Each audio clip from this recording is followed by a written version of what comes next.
Wonderful, wonderful. Yeah, thank you. What a great tune. That's actually the ET stands for Evan Twitty. I don't know if you ever knew of Evan Twitty. The name is familiar. He's a young man from Indiana. He tragically passed away in a car accident. He was only like 18, and he played in that Jerry Reed style, which I love. I'm a big Chet Atkins, Jerry Reed, Tommy Emmanuel fan, and I heard about him getting in that wreck, which just gutted me.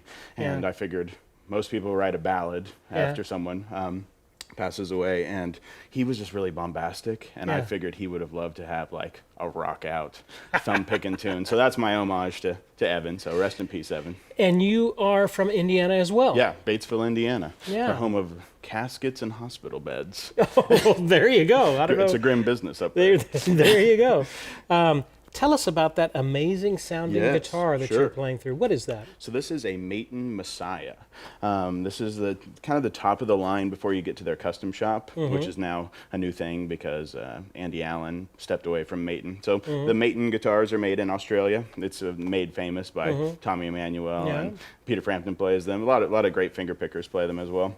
And so this is called the Messiah model. It's similar to, it's like the EBG model. Like if you see Tommy Emmanuel playing, it's like a smaller body shape, but then it has the depth of. It is pretty deep back there. So you get some of that low mids still. Kind of put it on its side so the guys can see. Yeah. So that's pretty. Yeah, pretty wide back there. It still has the wedge, the Manzer wedge, but the lower bout is pretty deep. But I just like, I like playing dreadnoughts. I have a J45 and I have a Larrivee, and but I teach a lot and I play for hours and hours and hours, and just hiking your shoulder over a big wide, especially lower bout, gets exhausting on the shoulder. So I like these smaller bodies. It gets such an amazing sound, and the Matons are just easy to play. Yeah, and they have a great pickup system. I actually have two of them. I have an artist model as well. Yeah. And I've had that for 8 years. It's pretty wore out. I beat the heck out of it. And I just got this one pretty recently. How'd you get started playing guitar? Okay, my parents were very musical. My dad played so every time he was didn't have anything going on, whenever he got off work and everything, he would always be playing and singing. So big classic rock fan, and so my dad taught me the basics. I wanted to play drums, but my mom didn't want the drums in the house. And funny how that works. Yeah. So then they gave me an electric guitar, and then I just cranked it up, and equally as loud as drums.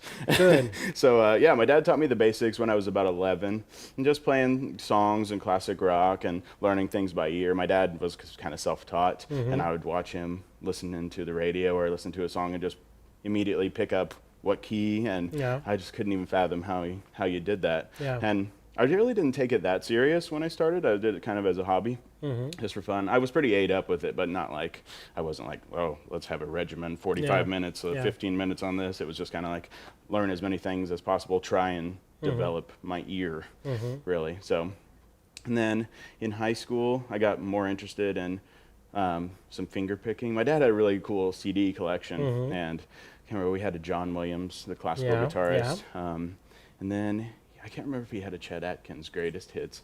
But he told me if I liked the John Williams thing, he said, you should go check out Andres Segovia. Oh, yeah. So I got on my dial-up internet, which was slow. Took me, and half an hour later, I was on Amazon.com buying a Andres Segovia greatest hits CD. And then I got really obsessed with classical guitar. And you went on to get your degree here in Nashville. In Clarksville, yeah. So actually, I studied at the University of Cincinnati first for my bachelor's degree in classical guitar performance. And then I came down here to actually Clarksville at Austin Peay State University to study with Stanley Yates, the great Stanley Yates. Yeah. So I learned so much from him. And in the back of my mind, I always knew I was going to go to the dark side and put the thumb pick on, because in the interim in there somewhere I got really into Tommy Emmanuel and really digging into the Chet Atkins stuff and style. And you got your master's in classical? Yeah. From Austin Peay, which is quite a feat in itself. Yes, that's a lot of hours. That is a lot of hours in playing. A lot of performances. But you've been at Cass. I've seen performances that you did there. Yep. And eventually got into the fingerstyle world. Yes, yeah. So I I graduated from Austin P, and then I married a hometown girl back in Batesville, and we live outside of Batesville in Oldenburg. Yeah. And my wife Shannon, she owns her own teaching studio, Miss Shannon's Music Studio in Batesville, and we teach like every instrument there. Like we have about 15 teachers, and so I started teaching full time, and then started getting into composing and writing my own music, and came out with my first solo album called First Sip, and I think it was about 2015, and which was kind of cool. That was like the culmination of all my classical training and slowly writing some songs in there. So it's a wild kind of mishmash of styles, but mainly all the finger picking and stuff. And then came out with a Christmas album, and then another originals album, and I just finished recording my newest album. So that should be out this summer. Well, I've been familiar with you, and I've seen a lot of your videos from here, there, and everywhere. Yeah. So it is great to have you on this show. Yeah. Can you play something else? Oh, sure. I'm actually going to switch guitars, and we could talk about the baritone. Yeah. If that's all right. Yeah. Yeah. So. Beautiful. And so, what is this lovely instrument? So this is a custom-made Furch baritone guitar. Oh, I love the matte finish. Yes, yeah. And it's really beautiful satin finish. It's black walnut back and sides, and spruce top. And I just kept it pretty bare bones as far as all the now Furch guitars. I'm not as familiar with them as I probably need to be. Yeah. Where are they from? So they're based in the Czech Republic, and I could be talking out of shop here, but they were connected with Stonebridge Guitars for a while, which I think is like Canadian company. And then since then, somewhere in the time when I was getting this guitar and kind of working on a little bit of an endorsement deal, they were like splitting. So some things kind of got lost in the cracks with all that. But yeah, mine was made in the Czech Republic, and they shipped it over. And yeah, so that we get this beautiful, here, let's turn it on. Beautiful. What are you going to play for us? I'm going to play a new song that'll be on my new album. It's called You Will Find Rest. Beautiful. So.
Beautiful, beautiful. Thank you so much. Nice little twist at the end there, Yeah, going major there. Yeah. Wow, what a gorgeous sound that baritone gets. Yeah, tons of sustain too. This is it records amazing. I have a few. That song is on the new album, and it is powerful. What are you running through? Yeah. You've got your amp here. You've got a little bit of a pedal board. I know you guys can't see it, but I will try and describe it to you there. Sure. I'll paint you a picture. There you go. So I use an Udo Da Capo 75 amp, which gets an amazing sound. Tommy's using those amps these days. And I think Udo worked for AER Yeah. and kind of designed the Compact 60, and then he split ways and made his own company. Yeah. And it's just an amazing amp, super portable, easy, and the direct out is insane, like through a big PA. It's like, I mean, I can show up with just that and just plug straight into the PA, and we're ready to rock and roll.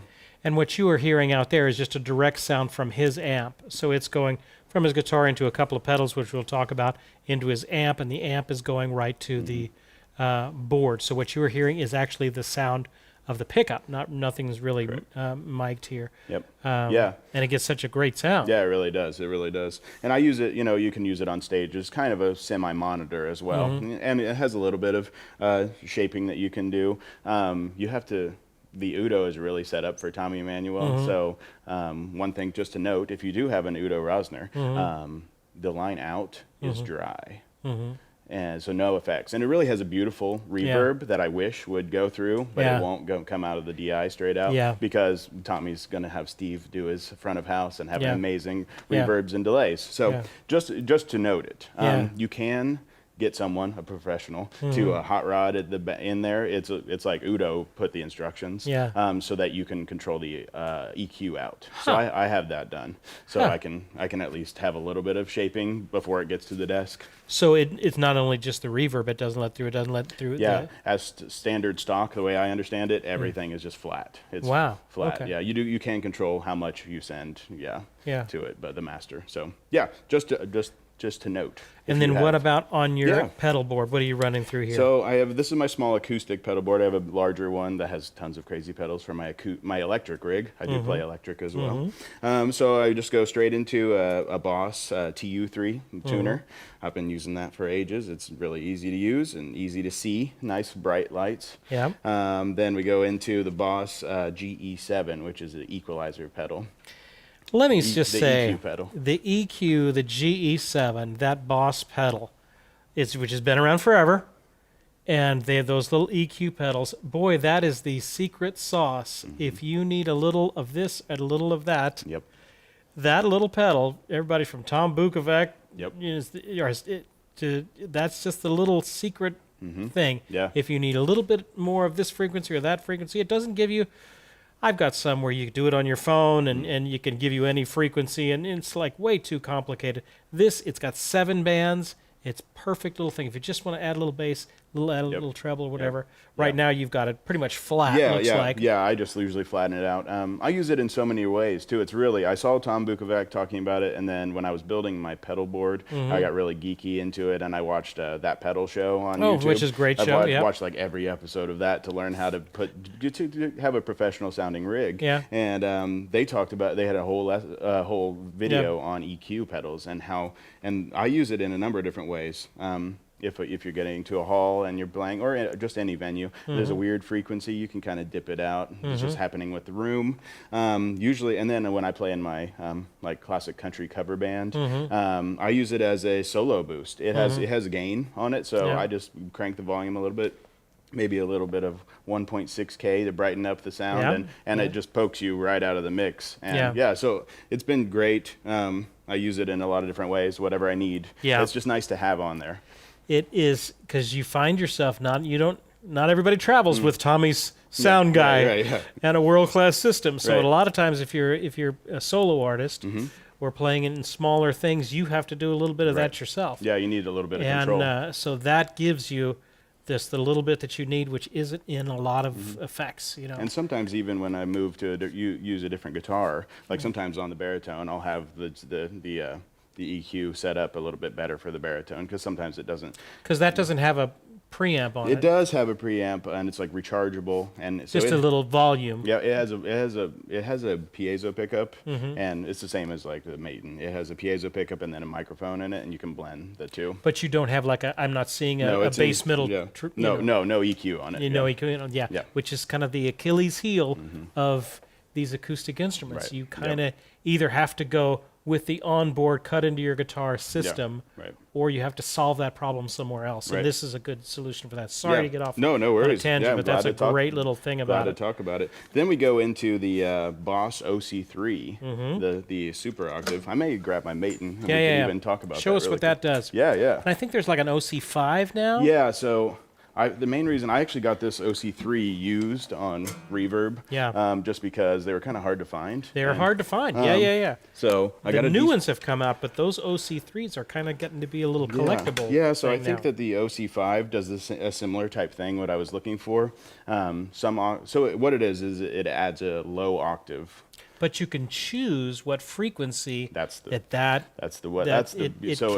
OC1 and OC2, I think it just does a sub octave. Yeah. Now it has those modes on here. Yeah, literally one of them says OC2. So you can select that. What that does is every note you would play gets dropped an octave. Yeah. And you can say how much of your wet and dry signal, how much of the octave, how much of your original guitar sound you want.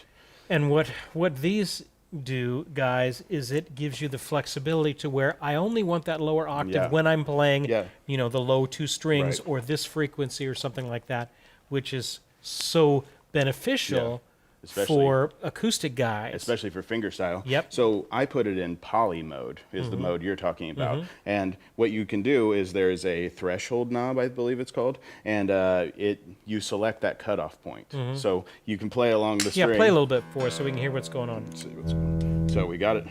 So here it is without, and here it is with. And so you'll hear, as I go up,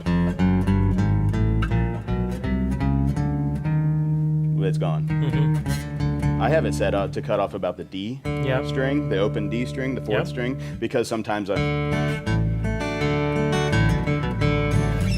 I like it on the on that D string as well. But I don't want it on my top three strings because I don't want that lower octave. I just want them to be nice and bright. Right. I use that in all kinds of stuff.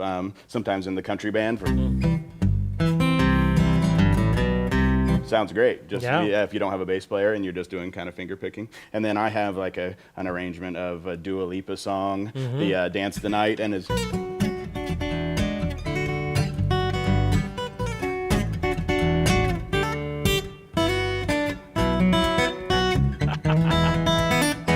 Anyway, so it sounds like I got a bass player with me. Yes, sounds fantastic. And it sounds great. It's a little hard to hear through the Udo because it is a small speaker, but through a PA with a subwoofer. Yeah, and I'm sure hopefully you guys are hearing that at home. Yeah. The low octave. So we come out of that. That's a fun one. Yeah. You just got to get your threshold set right. And I do believe the OC5 has the poly mode. Yeah, it does. Yeah. So then we go into the TC Electronic Flashback, which is a delay pedal.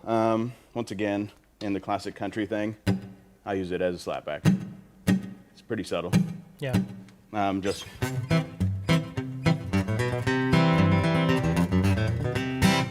Just a little bit of slapback. A little bit in there. The Flashback is really an awesome pedal. It has tons of options. I'm just on the digital delay. Yeah. With a one repeat. Kick up. Yep. Yeah. And just for that.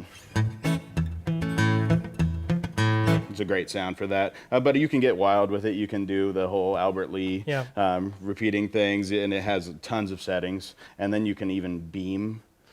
You get the app, and you can beam it. You can beam it in, and you can create your own preset. It's wild what all you can do with that. So that's a great pedal and fun. But I really just mainly use it as slapback. I would like to do like a big song with like heavy delay. It'd be fun to write something like that. I was watching some Shane Hennessy, and he has a couple songs with some heavy delay, and it's like, wow, so inspiring. Yes, what a great player. And then the final pedal, the Strymon Big Sky, which is a massive reverb pedal, and it sounds great. It's got every kind of reverb you could ever want, and it has three.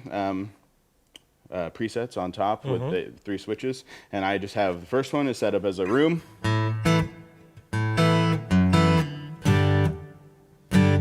we got a nice, we've got nice acoustic reverb in this room with all the guitars, but it's just a small room sound, just to give it a little bit of space, so it's not completely dry. Yeah, like completely dry is, it makes a big, that's like a medium room. So, and then the second setting, I have my big hall reverb, which I use on any ballads.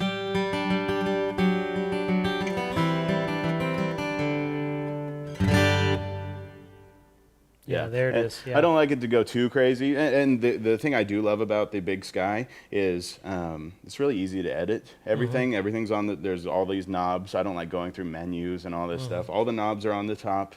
And so if I do say, oh, wow, I want some more decay, I can just reach down. And the cool thing is, as soon as you push that preset again, it goes back to the other one. So if you're like, oh, I don't want it on that. So you can kind of edit it on the fly live too. Yep. I really just use those two. I have another one. I haven't messed with it a ton. I just needed a long and a short one. And the secret that I have found when working with reverbs like that is messing around with that pre-delay. So that your sound doesn't get, as you increase the reverb, doesn't get lost in the reverb. So the pre-delay, it gives you space so that you hear your note before the reverb comes in. If you have the pre-delay off, it can get all muddy, and you lose the attack of the guitar, I think. And I also find that the tone of the reverb is like a really way to express it. You don't want it to be too muddy, but then, I mean, it has all the sparkly ones that you can do, the chorus ones, but I was somewhere in the middle. Delay or a reverb like that is, if you notice it, it's too much. If it's just warming up the sound and stuff like that, but if it draws attention to your ear, and a sound guy tell me, if it draws the ear's attention, then that's back it off about 5% from that. You just want it to be kind of a pillow underneath the whole thing. Pillow, that's a good way to mattress or something like that. Good way to do it.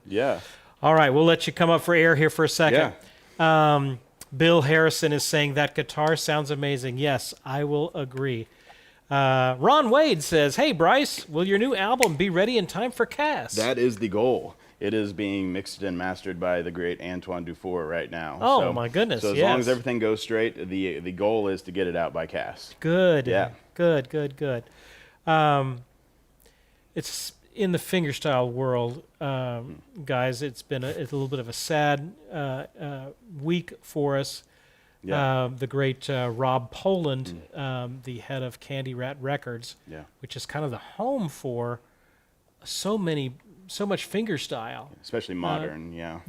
And he passed away quite unexpectedly as a young man this week. I don't know what happened. I don't know if he'd been ill or something. I saw the Facebook post and I was gutted.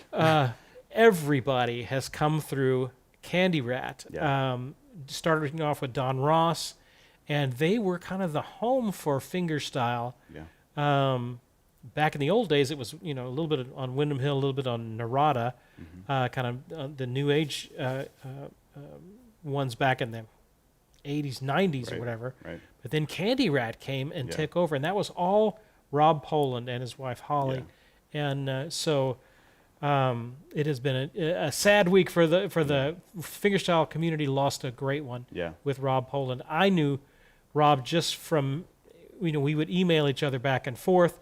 We would say we'd have our fingerstyle retreat, and Rob, if you're interested in sending anything, and he would send boxes and boxes of things for us, and it would just you guys be blessed, have a great retreat, and never expecting anything, and so his impact is in fact even our guitar world. So I was just thinking about that today. I almost brought it up that we should say something.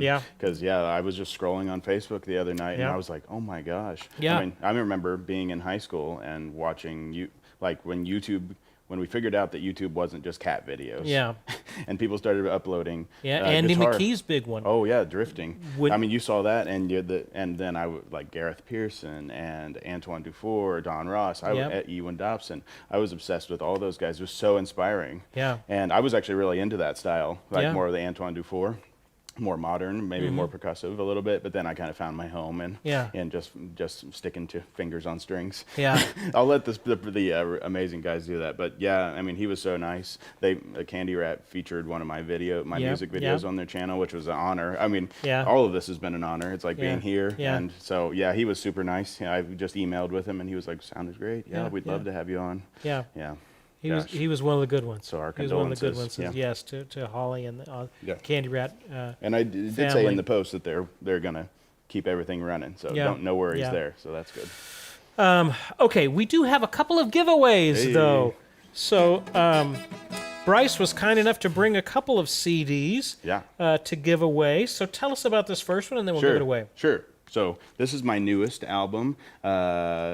Until the new one comes out. Yeah. So this is called Cask Strength. As you see, my first two albums have kind of a whiskey theme. Yeah. And my logo is a whiskey glass. I like scotch and I like bourbon. So yeah, coming out a little bit. We might break that tradition, foreshadowing with the new one. So this is all original songs. I think there's 13. Wow. You can have the last one for free. No extra charge. So it's all original songs. It came out in 2021. Good. I recorded it at Fret Monkey Records. Yeah. With Kevin Blake Goodwin. Yeah. He lives in town now. Really? Yeah. He moved to Nashville, and then and Antoine mixed and mastered it. So yeah, this is what I've been playing a lot live the past 4 years. There you go. But we'll just do a new song. That'll be on the new there album. So this is going to be called A-OK.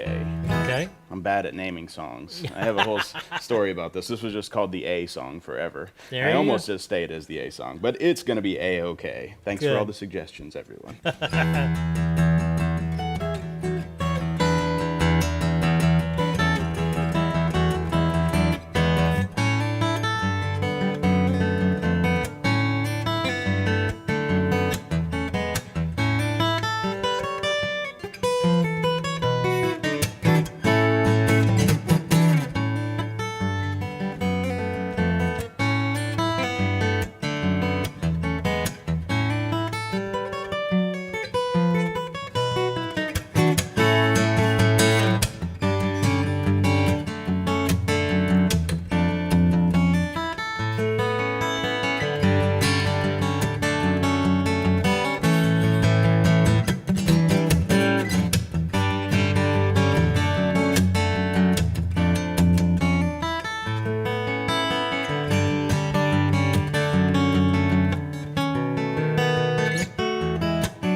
There we Wonderful. go. Wonderful. What a lovely little piece with Thank some you. interesting turns in the harmony there. Yeah, yeah. That one was I had a massive, one reason my new album has taken me so long, my son was born, so I have a 4-year-old at home. Oh, and it's been congratulations. thank you. It's been about 5 years since I released an album, and yeah, needless to say, I had some serious writer's block. Yeah. And one of the first ideas I had was just that. Yeah. I had that little idea, and I Yeah. didn't know what to do with it, and finally got it turned into a full song. Yeah. And once we got the ball rolling, finally some songs started flowing out. Good. Yeah. Beautiful. We do have a couple of questions. Don is asking, do you use alternate tunings much? Okay, so I do play in drop D. Drop a D. I think on one of my songs, on a couple of actually, I have 2 songs in G6 tuning. Oh, so what would that be? That's where you take your low E string and you drop it to D, and then you'll take your A string and drop it to G. Okay. It's just And that's it. that's it. Yeah, G6. Yeah. Okay, Yeah, so you have okay. D, G, D, G, B, E. Yeah. Yeah. Yeah. Okay. Yeah, the E is the 6 on the top. So yeah, so I mess around with that. Tommy Emmanuel and Chet Atkins both play in that tuning sometimes. It's cool. And that would be good for songs in G. Yeah, and because you'll have the G as in your open string, and Yeah. then you have the 5 Yeah. as your bass note below Yeah. it. It's cool, but I really don't perform those songs very much. So I really just play in standard tuning. It's really wild. It's like fourths and a third. No, and then drop D, and then the baritone is usually just standard. Standard, yeah. But I don't know. I've heard some people say that baritones are C to C, but it's like guitar tuning. But this one is tuned from B. B to yeah, B. Yeah, B to B. That's how mine a is as baritone well. is the exact same like. And I saw you were playing your baritone on some of your recent streams. Oh, yeah. So you were kind of explaining it. It's like down a fourth Yeah. from the guitar. So it's just everything is just lower. It's Yeah. like almost like a reverse capo. Yeah. So you can play all your great guitar stuff, and it's just fun because it has a different sound, and you can play all the same stuff you play on there. Yeah. Yeah. I tend to have just a couple songs on that. Some of them are a little bit faster and funkier, but it tends to like be the heavy, like kind of meaningful ballads. Like Yeah, the one I yeah. played on it, it just sounds so warm and rich. it has that Yeah. it has that vibe to it. So yeah, and then sometimes I will tune the baritone down as if it was drop D tuning, which Yeah. I guess would be drop A. Yeah. So very heavy metal, Wow. but no real crazy tunings. Yeah. Yeah, I've messed around with DADGAD a little bit, but yeah, I just It's, we did a lesson last week Yeah. on DADGAD, and I'm not a big alternate tuning Yeah. guy either, but it was fun just kind of dipping my toe into the DADGAD world. yeah, I watched it. You had a And, lot of really cool you know, ideas. For someone that is not someone that plays in that Yeah. all the time, it was kind of fun to just, once you see a few patterns, the minor in these strings are normal, Yeah. like your G6. Right. Oh, these are all normal, Right. and then I could just use this for the root and the fifth. Right. Once you kind of start seeing patterns, it's not quite as, oh my goodness, everything has moved. Now you talk with some of these guys, Ian, Ethan Case, and some of these crazy guys, and everything's in something completely unrelatable Oh yeah. to standard Wild. tuning. And he only But- has like 24 strings going on at the same time. But for us mere mortals, Yeah, I'm having enough trouble with standard. once I master standard, then I'll do that. Yeah. All right, we have a couple. Gene C is seeing, what warm-up activity do you do before performances? Yeah, Bryce? good question. Oh man, we got some requests too. Yeah, so warm-ups, I really just play songs before a show. If there's anything, like if there's any fast segment. So like I was working on a little fast segment of my song Cask Strength, and I'll just sit there and just...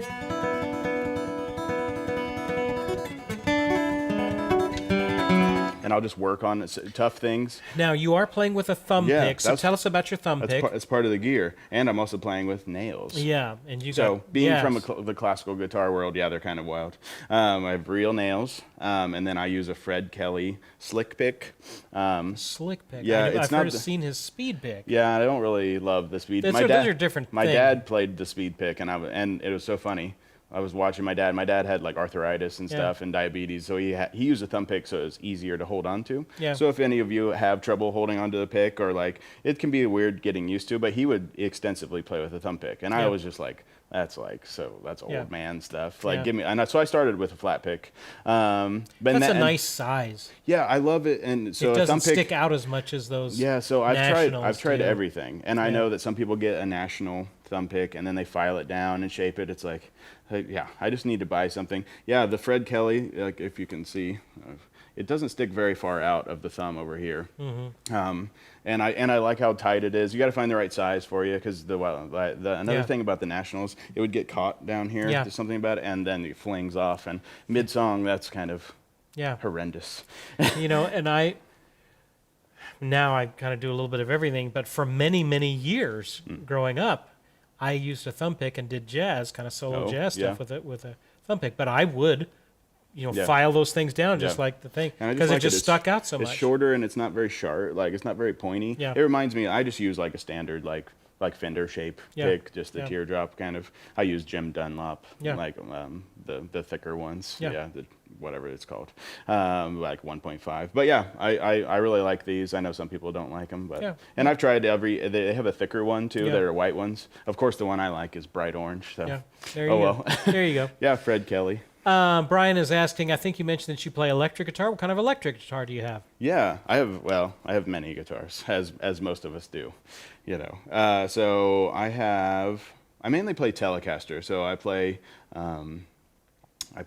in a classic country cover band in my hometown, and we either do a full band where I play Telecaster and chicken picking stuff. Chicken picking. We do like outlaw country and like kind of up to 90s. We keep it old school, and so I mainly play Telecaster, but I have an SG and I have like a Guild that's kind of like for the Chet Atkins with the Bigsby. I actually have kept all my guitars that I've ever had. Just because I don't want to be, it's kind of like cars. You always talk to someone, and guitars, and you talk to an older guy, and he goes, "Oh, I used to have this Les Paul," and I just never want to be that guy. I don't want to be like, "Oh, I wasn't using my Larrivee, so I sold it, and now I wish I wouldn't have." So, yeah. I know you're quite involved back home in Indiana. Do you get out in other places? Yeah, and play from So, time to and time? I'm working on playing like everywhere. So, working on building that myself. I'm just booking myself right now. So, if you guys want me to play anywhere, let me know where you are and what the venues are. I'd love to come. If you want to know a little bit more about Bryce and his music, his playing, and all that sort of stuff, you can go to Bryce Mullins Guitar. BryceMullinsGuitar.com. And on social media, I'm just Bryce Mullins Guitar everywhere. Yeah. And I put the link in the YouTube description down below. So that'd be great. You have that as well. So I play all over the place. Like I played up in Chicago at the end of last year, which was an amazing concert at the Woodstock Opera House with Tony McManus and Gareth. It was like a Christmas concert too. Yeah. It was incredible. So I've been getting some really great opportunities recently. We're having Clive Carroll up at our venue at my wife's studio at the end of the month. So we're going to play the show. I'm going to open up for him. And so I'm looking to play everywhere, and How exciting.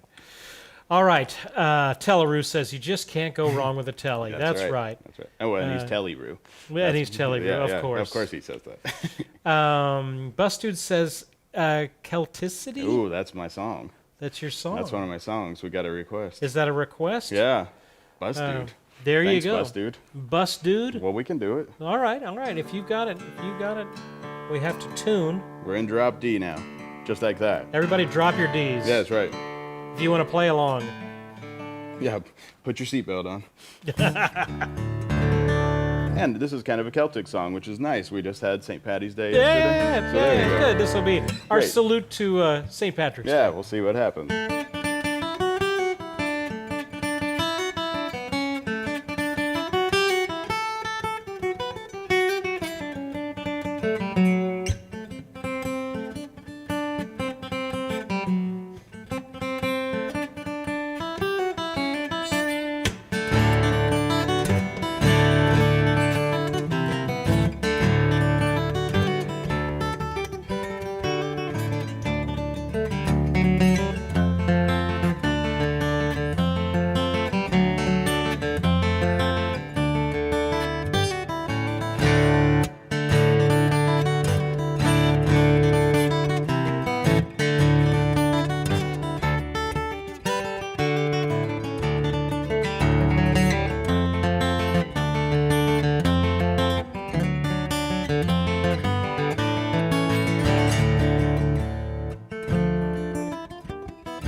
There you go, bust dude. There, fantastic. Thanks for the request. You studied classical. Yeah. How have you found that's different than going into this world? Yeah, and people ask about my nails too. Yeah. Tell us about your Yeah. nail regimen. Yeah, so the nail regimen, and also people always ask me, because nylon, so classical guitar usually plays on nylon strings, and nylon strings you would think would be easier on your nails, like just because they're kind of plastic, and so I have a lot of classical guitar friends who are like, do you, like, when you change the steel string, is it like, do your nails just get shredded up? Not too bad. I have a little soft spot in my middle nail. It's like every nail is different. It's like, it's so complicated actually.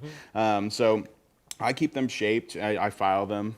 And they're pretty long. They're pretty I don't know long, if we can get a long. shot of them. That's pretty steep. Yeah, they're pretty long. For these. Yeah, and I don't really use the thumbnail much anymore because I almost all my songs are with a thumb pick. Yeah. But yeah, I have like big pads. My fingers have like big pads, so to get the access to the string. Yeah. I've tried them really short, and then just doesn't work. And then the other thing is if you ever do like have a chip, then you don't have much. You're sunk. Yeah. Yeah. So I always am a little concerned about that. There's always a chance that I can. So then I'd have to put on some kind of artificial thing. So I just try. I'm lucky. I have like strong nails. I tried nail hardener in college. I didn't really like. I think it made it too hard, and then they sounded like brittle. So yeah. So but to get back to your question, we got sidetracked with nails. Yeah. So classical into fingerstyle. Fingerstyle world. Yeah, it is different. And I feel a lot more freedom, especially playing your own music. But also just classical can be really rigid to the page sometimes, and some people are pushing the envelope a little bit, which is great to hear. So that's been really liberating and really fun. And the main thing was of course it plays together. It's like I got all my technique and fretboard knowledge. Like I cannot stress how much that helped reading, and I don't think you have to read music for the guitar. It's fine to learn with tablature or your ear, but for me, when I started studying classical guitar and I had to learn how to read in the 9th position, I'm going, I don't know what I guess that's a C sharp, and I still can remember learning this like A shape kind of up here in this 9th position, and just like putting that all together. And so really learning the fretboard and music theory, and we did a ton of ear training in classical school. So my ear got ridiculous, like really, really good. I don't have perfect pitch, but I definitely have severe relative pitch. Severe relative pitch. Yeah. So once I get the starting point, then I can kind of. Yeah. Unless it's So you were playing some expensive chords earlier, so I'm not super jazz influenced, but so technique and theory and just learning the fretboard. That was so helpful with classical. It is. Learning the fretboard, boy, that's a big one. And some people get way too complicated with it, and they just think it's like, this big unknowable thing, and it's not. You just need to work. You've got this. Generally, folks know this part of the neck, this open position, and even up to 5th. I did a lot of jazz growing up, so we did a lot of 7th and 8th, kind of in that area. Yeah. But this dusty part of the neck up here, kind of from 8 to 12, that's where folks you kind of start losing them above the 7th fret a little bit. Any tricks that you found for doing that, other than just forcing yourself to I think you kind of have to find the way that you learn it best. I've had students that I have like some or my students are really organized. Like I had one adult student, and these exist, but she's like an Excel spreadsheet master, and she went on there and she just mapped out the whole fretboard, and she just was working on memorizing it. That's how her brain computed that. So you just have to go about it whatever way is best for you. If it's caged chord shapes, that's a really nice way for my students to kind of get a hold of that, where you're like, okay, this is D, that's D, this is D, this is D, and you teach them that these are the same chords everywhere. At least gives you a starting point. You may not know all the notes in those chord shapes, but at least you're like, oh, like a lot of the greats are just like, oh, I don't know, I think I know this is D, I don't know why. They may not know that it's part of the G shape, but they just have learned these tricks. Guitar is funny that way. It's like we kind of put the cart before the horse sometimes. We learn all these chord shapes, whereas on the piano, if you had to learn all your variations and inversions of the A major chord, you have to know that it's A, C sharp, and E. You have to. Yeah. There's no like, oh, I just put my fingers here and it's A. There may be a little bit of that in some schools of piano, but most of the time they learn classical theory and technique right up front. So we kind of put it backwards. So I think you just got to stick with it. And if you can find patterns, because everything is a pattern on the guitar. Yeah. Once you unlock that, I always heard people say that, and I was really confused by that. I've heard you. Well, I watched you with the Jack Pearson video, and he's like, "Oh, this is all G minor to me," and he's playing these chords everywhere, and I'm going, "That's not all G minor to me." Yeah. What are you doing? Yeah, and then how to use that for licks and stuff. Yeah. What's one exercise that you have found that has been real helpful for you in your learning or in your daily playing? I'd say like even just figuring out little things like movable patterns. So and I teach my students about illustrate that. Yeah. So especially like the scales or something like that. So we all know the minor pentatonic blues scale, right, in that position, and then you can just put your pinky on there. My dad showed me this trick. My dad said, "This is blues." And then this is, if you put your pinky on there and you play the same shape back here, it's major pentatonic. And he said, that's country. That's the way my dad understood it. They kind of so this is a perfect example of come up with something a way that you understand it. So I take it another step, and I try and find, because I was trying to get better at improvising for my country band. I grew up playing rock and roll, and we just minor pentatonic until you die. Then all of a sudden I get in the country band, and I was like, okay, major pentatonic till I die. It didn't work. Not quite. Because I didn't know I knew by using my ear. I was like, this doesn't sound right.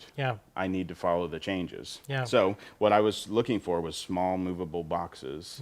Small ones, like 1 octave boxes that I could move all over the fretboard. So I can go through them. So I came up with one for minor pentatonic or the blues scale, which you start on the 5th fret. We've all done that if you've done the minor blues scale at all. Then what I said was, okay, I know I started on A and I ended on A. So that's an octave. So if I put my first finger there, I should be able to do the same finger pattern. I have to adjust for the B string.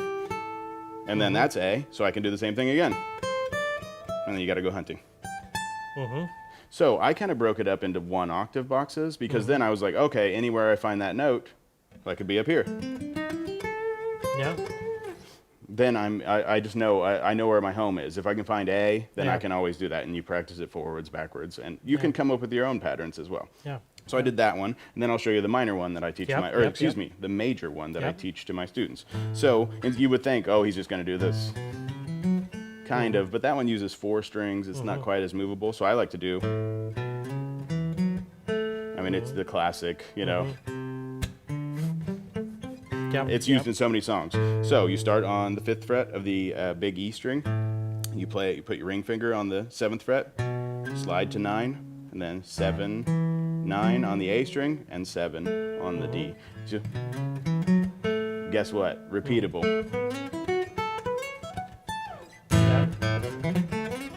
It's everywhere. So then you're like, okay. So I used that to like go through just like 1, 4, 5s in every key that we were playing songs in. So I'd go, A is there, and you just find your root notes. This is the way I teach my students. I go A, and then your 4 chord will be right below, and if you scoot forward. So I would just.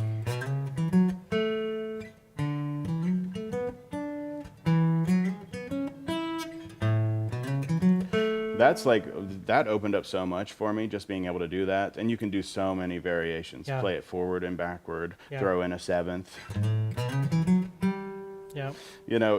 And so then you go backwards and forwards, and then you see how they connect. And that's how you really start building a solo. So I loved finding those little 1 octave boxes. That would be a nice trick that I found. Fantastic. My wife is asking for something. My little guy wants to hear the Blues Clues Blues Clues theme song. Your wife.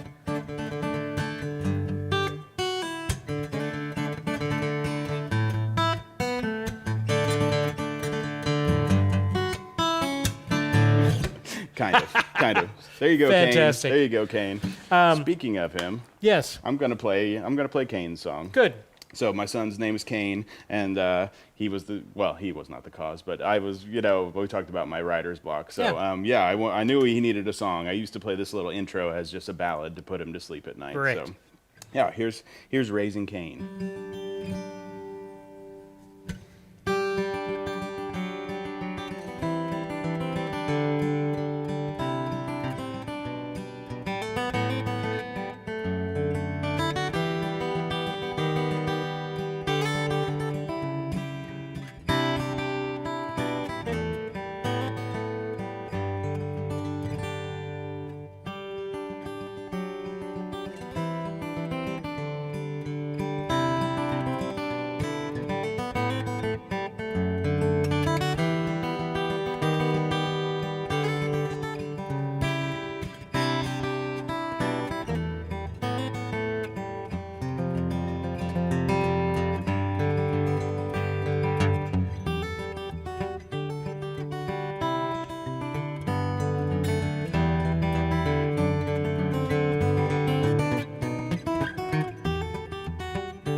Gorgeous. Bryce, thank you so much for Thanks so being much here for having with me, us. Steve. Is that written out somewhere? Do you have the sheet No, music for that? I can if people request them. It's kind of a labor of love writing all that music out, and Yeah. I do it myself. Yeah. But if anybody wants any of my songs written out in tablature, I can do it for a small fortune. For a small fortune. Thank you so much for being Yeah, here. thank What you for having a me. treat. I know we went a few minutes over there. Oh. Thank you guys for being part of our guitar family. Keep up the great work in your music, and we will see you guys next time.